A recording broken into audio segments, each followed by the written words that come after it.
Oh, it's okay, Rain. Rain, do your thing, Oh, man. rip. We did rip. We will have the critiques highlighted, so and hopefully linked to you as well. So Yes. um and we do want to make that accessible for you. But Okay, yeah, so we're gonna start off with this one. how do we want to do the critiques completed? Do we want to put the original one in that area Yes. too? Okay, let me. Let's just show the original one first and then read his description so people know what we're talking about. Wait, And then we'll bring our thing up on the screen. wait. Does that make sense? Yes, sir. Yes, sir. Yes, sir. Uh, Spider Pam. Spider Pam. there it is. I was trying to find it. So here we go. Do you want to talk about this? Okay, so Rain submitted this beautiful piece right here. Says that this is a commemorative piece for the artist Chini, who recently passed away. I'm concerned with color choice, composition, and overall cohesion of the piece. It definitely has stylized proportions and anatomy, and while I know I can improve these aspects, they are not my focus right now. Okay, so I really love this idea. Me too. I think it actually it is a really good commemorative piece towards Chini, who was basically obsessed with like galaxies and stars and really this array of colors. So I think you did an amazing job with this. I do too. Yeah. Um, There's yeah. a lot to like about it too. Now, he did mention definitely more stylized proportions anatomy. Yeah, it is a little more stylized, but it actually a lot of the anatomy works pretty damn well. Like the hands are really well done. The hands man. read super well. The hands read Like, really, really well. so even if you're not kind of pushing towards like photorealism or like hyper accuracy, what you've accomplished here, I think, actually is quite successful. In terms of like the proportions and anatomy and stuff. So yeah, that's not anything that we really touched on. You know, if we ever gonna like nitpick those kind of things, like there probably are some slight tweaks and stuff you can make. But overall, I think it's actually a really strong kind of base drawing. Yeah.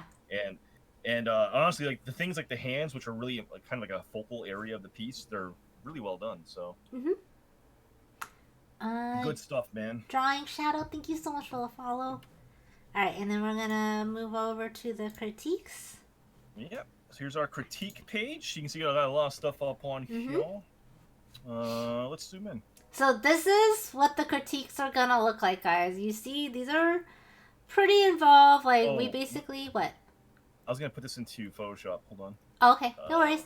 But basically, we went in, we did multiple sort of critiques sessions for it, and then we were on call the entire time too, going back and forth, and sort of discussing like what notes to give you guys as well. And so everyone who submitted a critique, these will be uploaded as well into the critique completed section right under submissions, and you guys are free to download them and keep the notes and everything like that for yourselves. Absolutely. So I'm gonna zoom in. One of the initial things we noticed on the original composition, which we actually had the original composition in the top left corner here. The first thing that really stood out to me was that it had a very almost a 50-50 kind of composition split. Yes. You could literally draw like a diagonal line from top left corner to bottom right corner straight through the canvas. Oops. And there's even some like tangents kind of included, like this actual kind of diagonal shape is emphasized by the actual direction of the hair and everything too. So there's a very obvious sort of diagonal flow running from like top left to bottom right. So that's, from a composition standpoint, that's not really sort of an ideal situation to touch on in a little bit here. But yeah, so we kind of noticed the figure essentially is almost nearly 100% in the lower left hand corner of the composition. It's a 50-50 division, etc., which we just talked about. But yeah, that's kind of one of the initial things. Do you want to talk about any other initial impressions, or keep going through? I guess maybe we can just go through it one by one, I guess, so we're focusing on composition right now, right? It was one of the areas that Yes. Rain wanted us to do. So why don't we just kind of proceed down that way and talk about it as each point sort of comes across. But yeah, so we did notice the 50-50 thing. And so one thing you guys may or may not have heard of, I know we've said it a few times on stream before, and this is really relevant in like any type of like anytime you're building some sort of like illustrative or photography or anything like that. It's basically called the rule of thirds. And so your Yes. focus point should take up around 2/3 of your composition. This is just Hmm. sort of like a balancing act, and it just you can break this rule, but like it's not like you gotta break it in a way where it's very purposeful. Um, for the most part, for most people who are beginning, like I really recommend trying to follow this sort of equation. So what we did here was we actually lassoed the female in this, and we enlarged her, Yep. um, and made her bigger. This also did end up reducing the amount of stars that are visible, but it's still the message is still coming through. Yeah, I Um, think the original kind of image or the message, like Pam is saying, is conveyed here too. Like whether it's 6 stars versus 4 stars, it still is kind of emanating from her hand. You have that mm-hmm, same general effect from it. mm-hmm. But I think just looking at this composition, it fills the canvas so much more effectively, um, and it makes the character the focal point that she really should be. You're able to really observe like the all the detail that Rain put into like Yes. the dress, the galaxy, all the hair detail. Like there's just a lot of cool stuff you can play with here now, versus being confined to such a small little segment in the lower left hand corner. Mm-hmm. So, um, yeah, I think that's a really good kind of first step right there. Just composition considerations, right? Mm-hmm. Should we move on? Yes. And so, kind of once you've established your focal points, the next thing that we wanted to focus on was lighting and environmental context. Mm-hmm. So the main thing here is that if you see sort of like back here in the original, behind the stars, it's a little bit brighter, but it's at the same time kind of muted. Yes. Yeah. And really, if we're in the context of space and galaxy and stuff like that, the glow from the stars would not affect the background like that. Yeah. Like it would still Yeah. be very dark, and the glow of the stars, because it doesn't have like a lot to bounce off of, wouldn't be super big. Yes, it's exactly right. So, like the vacuum of space, there will be an absence of light. Like there will obviously be light emanating off it. And if she's sort of the concept is she's kind of producing stars, or like these are kind of raising off her hand, which is Mm-hmm. implied by the rim lighting and the light source on her hand and her face, etc. Um, then yeah, it's the local area, aka the figure, is what's going to be lit. The surrounding space, like Pam is saying, like that blackness of space, that's going to be so distant that's not going to be reflecting Mm-hmm. or kind of creating that kind of aura. So Yeah. I think the initial approach here that Rain probably went for, I'm assuming he probably went through with either like another layer. He probably did like a soft brush, like maybe like an overlay kind of layer type, and maybe did like a soft kind of like yellowy orangey kind of glow on top of the kind of purpley blue background, Mm-hmm. and that's kind of what created that kind of like greenish yellow effect back there. So in doing so, it's not really creating believable lighting, but it's also kind of creating a muddy effect as well. Yes. Yes. So so actually, I think with Pam, this is one of your revisions you did here. You kind of pull Um. back Sorry. on the top. Oh yeah. Yeah, I was gonna say you kind of pull back in that kind of glow, and you kind of put more of the natural like nebula and like cloudy kind of colors back into it. Yeah, so one thing, well, actually, I think I ended up changing this a little bit further on, but like I darkened up the sky a little bit, Yes. with this as well. And this is kind of things we can touch on a little bit later in the critique. But I just felt like with this, I circled this area in general here Mm-hmm. because, immediately, like when I did open up the illustration, my thought was this here needs to be brighter. This here needs to be more of a column of light because it Yeah. makes more sense within the context of everything.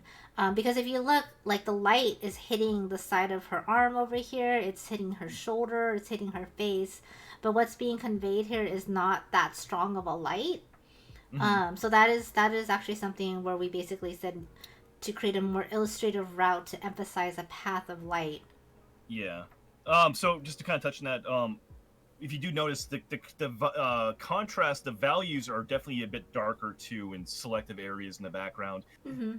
that fluctuates as we kind of move along, like because we kind of worked on these a little bit more too. Yeah. But just kind of pushing some darker value into some of like the corners and stuff too. It kind of just creates a more cohesive piece. You're getting some nicer contrast and value, Mm-hmm. which again plays against sort of like the really brightly lit figure, plays against the actual light source we're going to talk more about. Mm-hmm. It just builds contrast. So it just like lets your image pop a lot. Yes. A lack of contrast will cause a lack of form and shape to kind of develop. So contrast is always a good thing if you can do it appropriately. Um, we did mention, or Pam did mention, consider a more illustrative route to emphasize the path of light. We're gonna go down to the next slide to kind of get an idea what we're talking about. But it's such a cool concept having like the stars emanating out of our hands. Mm-hmm. Like let's kind of play with that idea and kind of Yeah. maybe make it a little more interesting, right? So before I zoom in on the one, I do wanted to show you guys. So it's kind of funny as both James and I worked on this sort of idea of this like path of light, but we both approached it in such different ways. But it's like this is kind of what you guys are getting from us. You're getting two totally different approaches of it. So this is sort of the first one that we're going to be focusing on is like James's version, and then Okay. Yeah, go ahead. Right. I was only showing mine. Oh, well, I just, because then they're so different, I just figured I wanted to point that out. Okay. So then this is where we started to create that path of light that we were talking about. And you see how it immediately gives so much, like this, so much more context to the piece. It also helps fill in that negative space too. Mm-hmm. You know, you don't have just like some stars floating around, but you actually have like framing and context around these stars and like an action as to what is happening. Yeah. Let's see here. Yeah. So this I think Pam ended up doing a little bit more a little more rendering on hers. So mine's more like a rough kind of illustrated concept. It's kind of implying like the sort of burst of energy surrounding the stars coming up, but it's creating that column that we're talking about, or a directive path of that light kind of coming out of the hand, Mm-hmm. which is important though too, because you're getting sort of a nice kind of, you can take like now a line of action from the top right corner of the canvas and goes right down to the hand or right down to the figure. Like you have a lot of like kind of angles tying back up into the figure itself. And the top right corner now has some kind of flow to it. It's not just kind of like a dark spot Mm-hmm. with like 6 stars or 4 stars up there. So I think the only thing I really did more on this one, aside from that loose kind of rendering, I ended up I also really emphasized darker contrast for the night sky, because I wanted to really then let the brightness show on the stars, and then sort of like the emanating kind of form. Mm-hmm.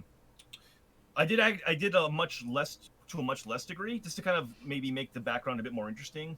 I used a special brush, kind of like a speckle brush, and I kind of tapped a little bit here and there towards the top and the probably the top left corner, just to kind of add a little more kind of texture up there. It's very subtle though; it's not like super bright or anything like that. And the other thing we kind of talked about too is the hair flow.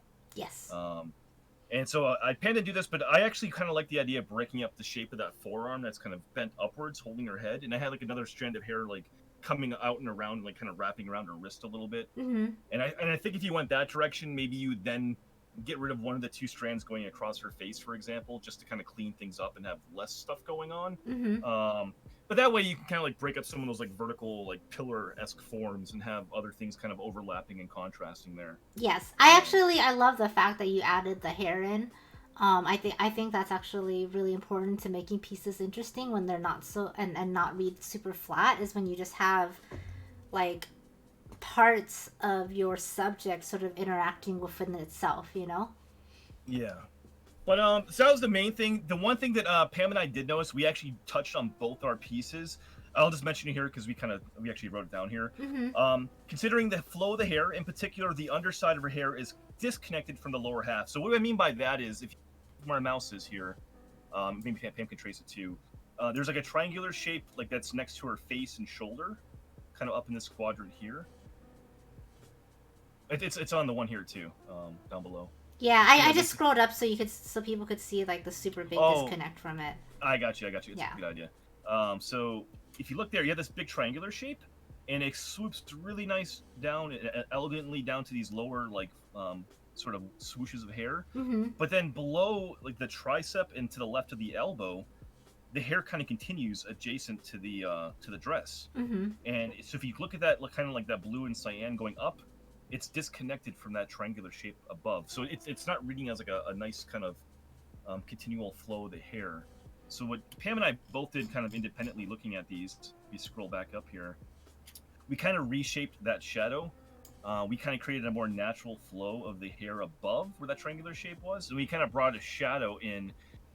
So the shadow below that like tricep area and next to the body, and it does two things. It creates a more kind of natural hair shape Mm-hmm. and highlight, and then also because you're putting a shadow in here, you're now creating next to the gown, which is a light value, and the hair, which is a light value. You now actually included a separation via a darker value. So you're actually going from light to dark back to light value transition. So it actually reads better. You can actually see a clear, concise kind of cut and Yes. break there. But that's pretty much what I had gotten to right there, and then Pam just fucking killed this one.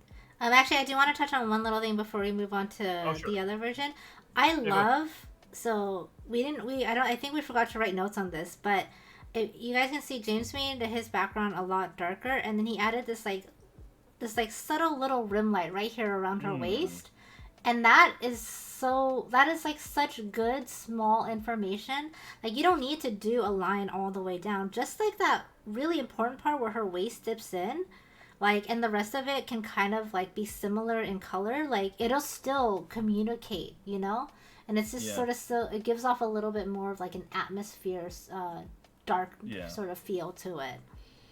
I'm glad you mentioned that, because I kind of forgot about it. Yeah. No, I mean, one of the topics today is going to be value. So when you consider value, what makes value read well, there's going to be situations where, like, you want to create a big universal form. You want like a big form to be in shadow, Mm-hmm. and it will read that way, where like it's just kind of like one shape will blend into the next, and you won't have like a clear and concise separation. Mm-hmm. But if you need this figure to read over a dark valued background, then yeah, like a really subtle rim light like that. It's not even a very bright value. It's not, your bright values are like the glowing cyan, like moon shape, or like the galaxy white, and like the yellowish whites of the stars. Mm-hmm. Like that's a very muted, like maybe 30% darker rim light, but it's bright enough that it's adjacent to that really dark value, which is like 80-90% darker, that it actually creates the contrast you need. Yep. So the form of the body is recognizable, right? Mm-hmm. Yeah, thanks for pointing that out. No problem. And then we got Pam's. So then this is, I guess this is my sort of edit of it all. Again, like we sort of touched upon like the hair and breaking up the hair. I went a little bit further and I added some more darker sections because like with hair, it's never going to be just one solid chunk. Like you're Yeah. always going to have like different levels of shadows and light hitting on hair because there's like, for the most part, like just like individual strands, right? They're all going to take a little bit differently. So Yeah. those are sort of some things you want to kind of keep in mind. The main thing that I want to touch upon here is effects and lighting. Mostly, if you're going to do galaxy-like stuff, I highly, highly recommend picking up some specialty scatter brushes. So Yep. what we use here is two types of scatter brush. The first one where you see along the stars where the dots are a lot bigger. That's actually the lowest one that I really love to use. I use it for freckles. I use it for like everything.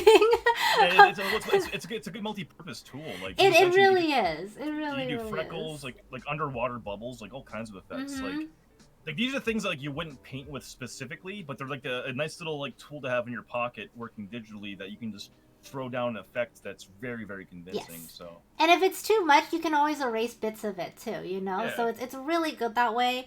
The background is more of a paint splatter effect, so it's a lot smaller, but it's good for those distant, like, sort of starry glow look. Sorry, stumbling over my words. And then I also have a star brush with this. And the reason why I recommend this, though, is because with a scatter brush, it kind of does something that I feel like is easier to do traditionally, but for some reason really, really tedious to do digitally.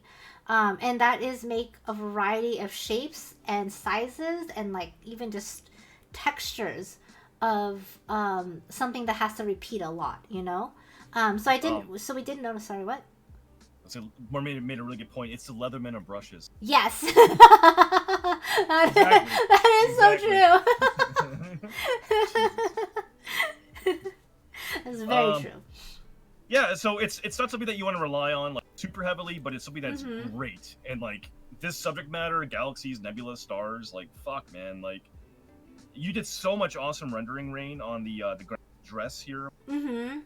And I would venture to guess that maybe you had some sort of like some sort of brush. If not, you probably put a lot of time into that dress and individually rendering each and every one of those little dots there. Mm-hmm. So the cool thing about the way I think Pam approached this is that doing a bit more into the background like this, it's sort of a unifying element for the illustration. Yes. Kind of like the heaviest focus, the brightest focus, it's all in her gown. That's really vivid. It's super well done. The most color is prominently displayed there. But then you have the subtle kind of similar texture in the background detail on top of it. So it kind of makes her feel like she's part of the universe now, right? It's sort of that cohesion that Rain was requesting too. This is how you achieve it. You know, you bring elements that are in your foreground or your subject or whatever, and you put them in the background as well. Whether it's color or a type of texture or anything like that, this is sort of how you create cohesion. Yep. Anything else you want to jump in here? Yes. I think the last thing that we talk about is basically shadows and lighting. So in the original illustration, there was some shadow work, but there wasn't shadow work in sort of like key areas where the glow of the stars was hitting her. So like the entire forehead was lit, but because of the way the hair is draping over her face, you would actually still have a hair shadow. Even though like her forehead might be kind of brighter, you'd still get that shadow from the hair. And then also like you mean this cast shadow on the forehead? Right? Yes, the cast shadow. And then the second thing is the light will always hit strongest closest to the source and then fade away further it is. So there was a really strong yellow rim light on her canvas left arm.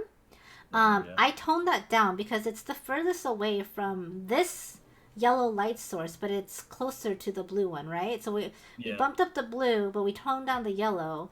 And then I also went in and added yellow into her hair because the yellow light source is her hair is the closest thing to that yellow light source. Yeah. I think those are really valid points. Shut up, Sam. The one thing I did want to say is we kind of made a note, explore layer types to create more glow effects. So it's kind of just a friendly way to say, if you're working digitally, you have the of experimentation. And like you can even use like a color dodge layer, like on the stars, for example, to make them pop. I did those on the bottom 2 stars on mine to the left. I made like the bottom kind of a little splotchy, but they're kind of like whitish yellow. So it just kind of increases that effect right there. You need to have some restraint. You maybe have to experiment and like do a layer property that's like 40% opacity, and that might be the effect that you're looking for. So sometimes subtlety is important, but again, working digitally, if you're not painting specifically one layer, or one thing you can try is different layer types, just maybe to play with different lighting effects, whether it be a multiple layer for a shadow or an overlay or a color dodge, whatever it might be. You can even do that stuff as a rough kind of indicator and to sort of experiment and get ideas, and then go back in and paint those ideas after. So it's a very kind of a very trial and error approach you can take with digital, which is one of the best things about this kind of medium. So actually, I'm really glad you mentioned that because I forgot to write this down, but for my glowy light path of light effect, I'm actually using 2 different layer properties at different levels of opacity. So you just play around, see what kind of stuff you get. If one type doesn't get you what you need, try layering of another one. You know, fiddle around with the different levels. So I guess the main takeaway is, I guess, to kind of wrap it all up on Rain's piece, is composition. Get your focus much more prominent, 2/3 rule, like Pam mentioned. It just kind of create a little more visual interest in your background, and you know, you have a very great idea. So coming from the hand, the stars emanating from that location. So let's play with that idea too, and make it a bit more illustrative. And I think you're really close. I think with your image, these are some pretty minor tweaks you can. So yeah. These look good. It looks good. Okay, I'm gonna go ahead and upload this too. Okay. And tag Rain in it. if a mod could also highlight at this point, that'd be a good